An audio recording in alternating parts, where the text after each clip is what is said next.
안녕하세요. 의사가 못 고치는 환자는 어떻게 하나 제2권 병 못 고치는 의사 엉터리 의료제도 황종국 지음 울산지방법원 부장판사 전 부산지방법원 의료전담 재판장이셨습니다.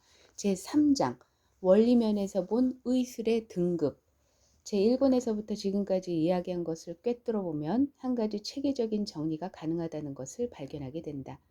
현존하는 동서의 다양한 의술에도 학교제도처럼 등급이 있다는 점.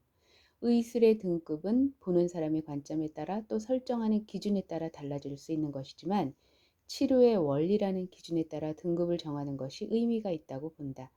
인체를 전체로 보지 않고 질병의 원인을 찾아내어 근치하지도 못하고 눈에 보이는 증상을 제거하는 데 오로지 혈안이 되어서 독한 약물, 수술 등으로 증상을 제거하는 데 치중하는 양의학은 초등학교 수준의 의술이라고 본다. 이 의술은 이치와 방법의 졸렬 때문에 아무리 새로운 약물과 정교한 수술 방법을 개발하여 치료 효율을 높이더라도 근본적으로 한계를 안고 있다. 더구나 미지의 질병이 출현할 경우 속수무책이 된다. 한의학은 인체를 전체로 보고 근본 원인을 찾으려고 노력하는 면에서 양의학보다 진일보하였지만 치료 방법에서 약물을 외부적으로 투입하는 방법에 의존하는 면에서 한계가 있고 역시 새로운 질병이 출현할 때 별다른 대책이 없는 점에서 중학교 수준의 의술이라고 할 것이다. 인체를 전체를 보고 병의 근본 원인을 찾아서 근치를 하면서 치료 방법을 외부적인 물질의 투입이 아니라 인체가 본래 가지고 있는 자연 치유력, 즉 면역력을 회복시켜서 병을 스스로 물리치게 하는 의술을 고등학교 수준의 의술이라 할 것이다.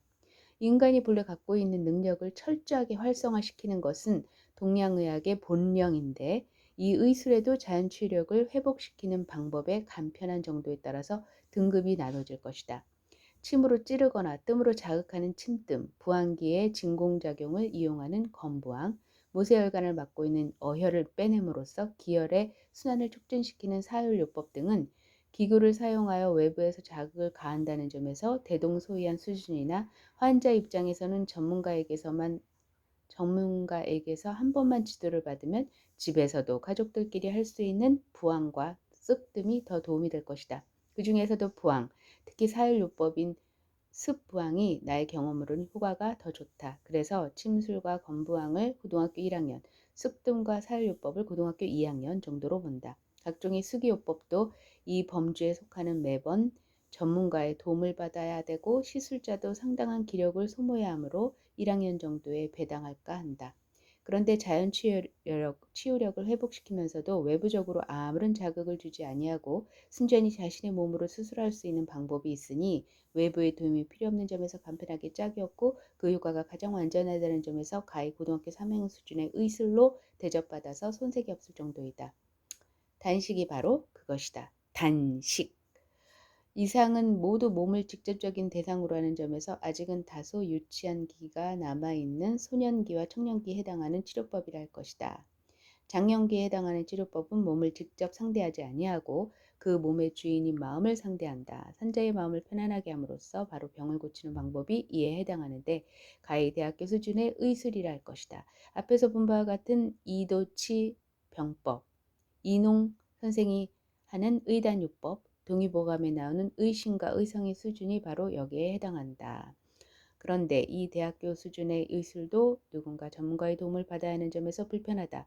환자가 스스로 자신의 마음을 다스려서 병을 낫게 하는 방법이 있다면 이는 가히 의술로서는 최고봉이라 하지 않을 수 없으니 의술이라 치면 대학원 수준의 의술이라 할 것이다. 앞서 본 바와 같이 마음 수련원의 수련 과정에서 나타나는 치료 효과가 바로 여기에 해당한다.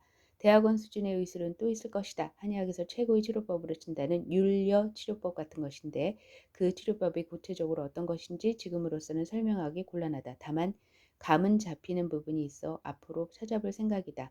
영가무도도 일종의 율려 치료법에 속하지 않을까 싶은데 공부의 과제로 남겨둔다. 오늘은 여기까지. 율려 치료법이라는 거 들어보셨는지 모르겠습니다. 저는 지금 처음 들었습니다. 율려 치료법. 기회가 되면 이분이 언급을 해주시지 않을까 싶습니다. 오늘도 즐거운 하루 되시고 다음에 또 뵙겠습니다.